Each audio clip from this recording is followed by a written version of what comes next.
All right, look, your dog ain't scared of the vet, okay? They are scared of not knowing what's coming. The loud clippers, the cold tables, the folks holding them down, and they never practice none of it. It's kind of like you being the alien and then you guys just abducted them. Like, there's gonna be panic if it's not practiced, you know? But what if I told you that this regular old park bench right here can fix a lot of that? This ain't just a bench, okay?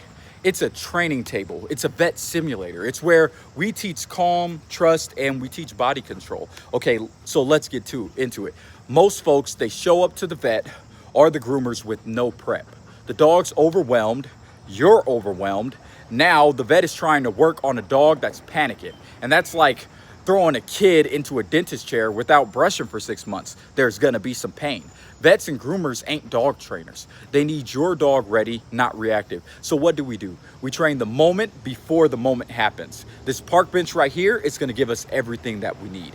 All right, you see the bench? It mimics a grooming table or an exam platform. It changes the dog's energy. They are elevated. They feel off the ground and they look to you for your leadership. That's the moment that we teach them calm. You start small, leash on, light control, touch the feet, hold the paws, rub under the belly, lift the ears, do what the vet is going to do, but without the panic. Don't wait till the appointment day to teach it, all right?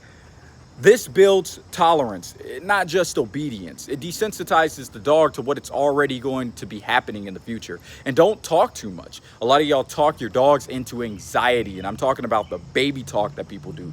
Let your touch do the teaching, okay? All right, so I'm gonna get Grim up onto the bench. All right, and I got Grim up here, hop up, which I've marked with that command of telling him to get up, all right? And I have calm leash pressure. I'm not yanking the dog. Step one, you're gonna put your hand on his back and just rest it there. Get him calm while he's up there. Let him feel that contact and let him feel, you know, the breath. Just analyze your dog and get him calm. Next, I'm gonna lift the front paws gently and while he stays still. I give him a calm, quiet yes, or a chest rub, whatever it is, just to praise him for doing a good job. Good boy. Yes.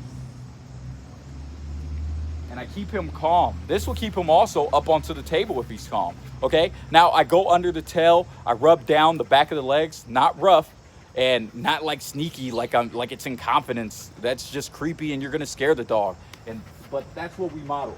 Slowly down the back, under the tail, lift the legs. Make sure that those joints are doing fine. Then I lift the ears. I hold it just like a vet would, you know?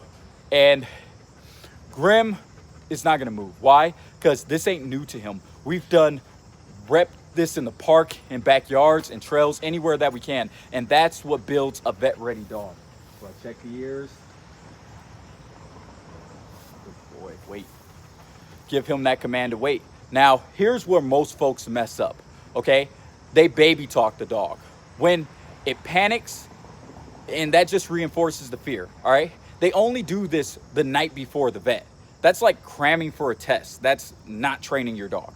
They avoid the spots that actually matter. The paws, the ears, the tail, the belly. That's exactly where the vet is gonna be. So you need to be where the vet is going to be. And when the dog jumps off, they just panic, or worse, they give up. Nah. We get a shorter leash. Maybe we get just closer to the dog and help guide them back up. And we restart calm. No drama, just repetitions, okay? But the dog, this is what they'll say. Like the rebuttals that they're gonna come up with. But my dog hates being touched there. Well, that's why you train. Avoidance doesn't lead to trust. The reps do. Won't this make my dog more anxious? Well, it'll only make them more anxious if you are. You bring peace and structure.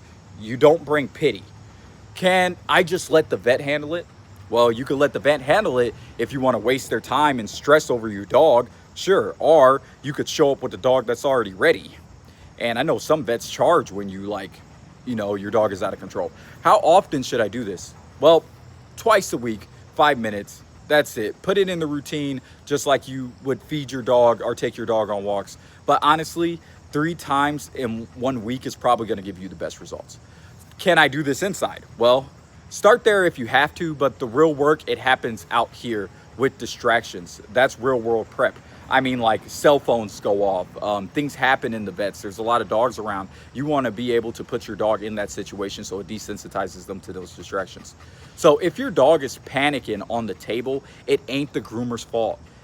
It's yours. But that ain't a diss. That's an opportunity. You could fix it. The bench is your dojo.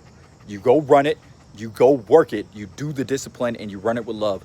Okay, tag us when you do. Let's raise a generation of calm, capable dogs that you can, train for the real world, not just cute ones that are going to be on Instagram.